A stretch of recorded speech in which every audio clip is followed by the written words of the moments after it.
कल हम एक कैलकुलेशन कर रहे थे और मैंने अपनी बेटी से कहा जरा मुझे कैलकुलेशन करके बताओ कि दुनिया में कुल कितने इंसान हैं। उसने गूगल किया, वो कह रही डैडी शायद 8 अरब हैं, लेकिन 7-8 अरब लोग हैं। उसमें से शायद 3.5 अरब लोग जो है वो यीशु को मानते हैं। 3.5 अरब लोग, और उनका ख्याल है कि यीशु, ईमान है कि यीशु जिंदा है। मसीहों का ईमान है कि यीशु मौत दफन हुआ और तीसरे दिन मुर्दों में से, और वो जिंदा आसमान पर है। और एक और भी ग्रुप है जो तकरीबन 2 अरब या 2.25 अरब के करीब है। आप समझ रहे मैं किन की बात कर रहा हूं। ईमान उनका भी है कि यीशु जिंदा है। मेरी बात को समझ रहे? इसका मतलब की है कि तकरीबन 4.5 अरब तो भी ज्यादा लोग इस बात पर यकीन रखते हैं कि हमारा यीशु जिसकी आज हम यहां प्रस्तुत करने बैठे हुए हैं वो आसमान पर जिंदा है। दुनिया के 4.5 अरब लोग, और उस यीशु को अगर छोड़ा जाए, उस यीशु का अगर इनकार किया जाए तो हौलनाक है। जिंदा खुदा के हाथों में पड़ना गजबनाक है, हौलनाक है, तकलीफ दे है। आपकी मर्जी है और अपने बच्चों को सिखाना है। आए चंद रेफरेंस, बाइबल मत खोले, मैं सिर्फ आपको बताऊंगा चंद पुराने अहदनामा से हम चंद मिसालें देखेंगे कि जब लोगों ने ऐसा किया तो खुदा ने उनके साथ क्या किया। सबसे बड़ी मिसाल सुलेमान बादशाह का जिक्र है कि उसने शादियां की, गैर कौमों में उसने शादियां की। पहला सलातीन में इसका जिक्र है। आप बाइबल को मत खोलें। और जिन औरतों से उसने शादी की वो मिस्र से थी, मुआबी थी, अमोनी थी, अदोमी थी, सेदोन से थी, हत्ती थी। और कलाम में लिखा है जब उसने ऐसा किया तो उसका दिल खुदावन से फिर गया। क्या हुआ जी? उसका दिल खुदावन से क्यों फिर गया?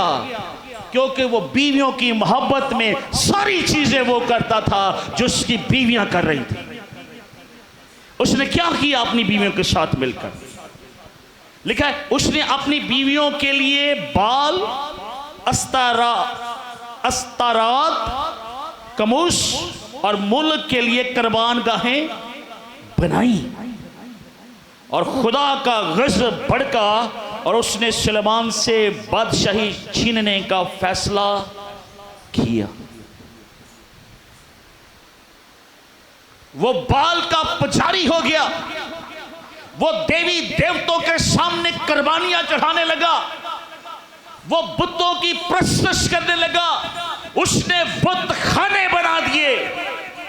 और सोचे जिस खुदा ने दाऊद को बादशाह बनाया और एक चरवाहे से छोटे से बच्चे को बादशाह के महल में उसके दस्तरखान में साउल के साथ बैठा दिया और बच्चे से जाति जूलियत का बनवा दिया। सुलेमान उस खुदा को जानता है, लेकिन ये इश्क एडी पैड़ी मर्ज है और ये हब्स ऐसी पैड़ी मर्ज है कि कलाम को, खुदा को जानते हुए लोग फिर जाते हैं। और एक वक्त आता है जब उनको एहसास होता है और उस वक्त देर हो चुकी होती है, टाइम गुजर चुका होता है। वक्त से पहले फैसला करना है, बुरा वक्त आने से पहले फैसला करना है, अपने बच्चों को सिखाना है। उसने क्या किया?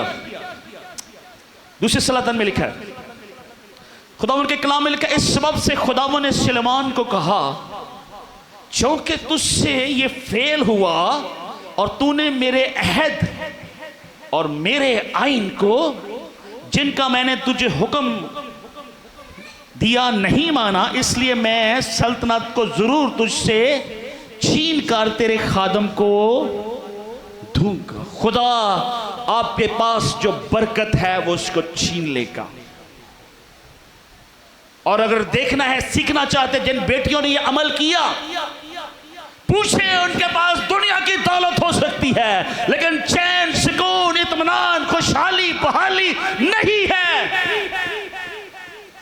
वो चंद दिन है जो उसने सोचा था, उसने यैशी कर ली, दैट्स इट। ना रिश्तेदार रहे, ना माँ बाप रहे, ना खुदा रहा, और ना खुदा के लोग रहे, ना इबादत रही, ना चर्च रहा, ना वर्शिप रही, ना वो रूल कुदस में झूमना और गीत गाना रहा। आपका इत्मीनान जाता रहा।